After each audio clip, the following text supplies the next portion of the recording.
John Stanton here, CEO and founder of The Running Room. You've got the gear, you're ready to go, and you've got some tips for us to get running. This is one of your many books. This one a national bestseller and a great startup guide if you're watching at home thinking you want to get involved. And let's start with the gear, layering up, and what are the important layers we need to wear? Well, you need 3 layers. You need one right against your body, and that's to absorb the perspiration, get it moving away from you. And the inner layer is a thermal layer that will keep you warm. The exterior is to keep the elements off you, the wind, the rain, and what have you. And the other factor is to make sure on the exterior layer to have reflectivity so that you're safe out there. You want to be seen by the drivers if you are on the road.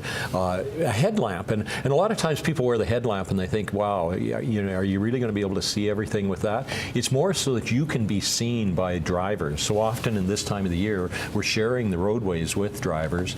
Being visible is key. Sometimes that's where we recommend people to hit the trails, put a headlamp on, hit the trails with a group. It's much safer. The conditions on your legs are much easier because it's more resilient when you're on the trails, and certainly a lot safer. So runners always need to remember this time of the year, take responsibility for your own safety, and that's the way you'll be the safest. And one of your key messages being forget the roads, hit the trails, and when we're doing that, especially for the amateur runners, we want to find the right trail. What are a couple of apps you use to help us get started in a good way? Well, you know, Map My Run is one really good one, and Find My Friend is another one. My wife and I use that one. If she's going out for a run, and so often she likes to run by herself. She has a busy day, and sometimes she enjoys the solitude of a solo run rather than the group run.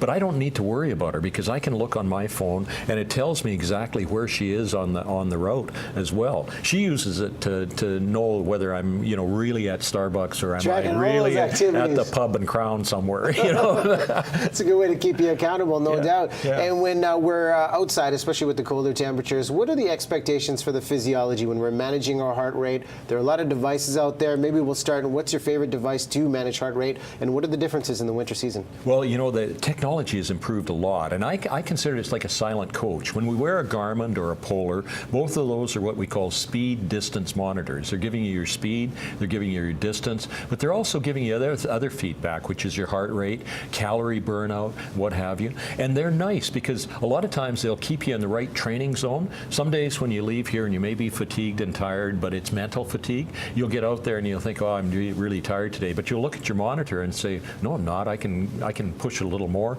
and you get it up there, and all of a sudden the next thing, once you get your heart rate up into the right zone, you start to feel better. And there's other times when maybe you're out there exercising and you see your heart rate's gone up, and it's just an indicator that you're maybe getting a little fatigued, that you are tired, that you need a little bit of a rest. You might be coming down with a little bit of the flu, and sometimes if you back off that day, get a good night's sleep, get lots of hydration going, you'll avoid that flu. So it's a good way to keep tabs on what's going on with your body. It's a silent coach, really, and it motivates you on days that you need to be motivated, and it slows you down on other days when it does. And it's like having a coach on your arm just talking to you. Now, I know one of the great exercises is the resolution run, New Year's Day. That's a good way to just jump off and get things started. But say I want to get into this on the regular and be consistent. What do you recommend for first-timers that are getting into running? They need to join a group. You know, there's lots of training groups around the Lower Mainland. They can find them at the Running Room, and there's groups all over. And this time of the year, a lot of people are preparing, you know, for the Sun Run. They're preparing for the Vancouver Marathon. And when you think of the Vancouver Marathon, sometimes we think about the big marathon, and that's overwhelming for some. But if somebody's sitting at home this morning saying, this is the year I'm going to get fit, well, the Vancouver Marathon has a 2K, a 5K. There's other distances that you can train and be part of that big event. And as you train and get ready for the celebration of running the marathon weekend in one of those events, everybody that runs in those events gets a medal and a little celebration, and it's all about the fun. You know, people start a running program because they want to get fit. They continue a running program often because of the great people they meet and the new friends they meet and the empowerment that running brings to us. It energizes us. A lot of great benefits. Again, a great guide to get you out there and running is this one. We're giving you a chance to win one of, what do you have, 10 books out there? 10 books, yeah. 10 books. There you go. Contest at btvancouver.ca, subject line running, and of course, resolution run, 5K run, right to get you into 2015. Thanks so much, John.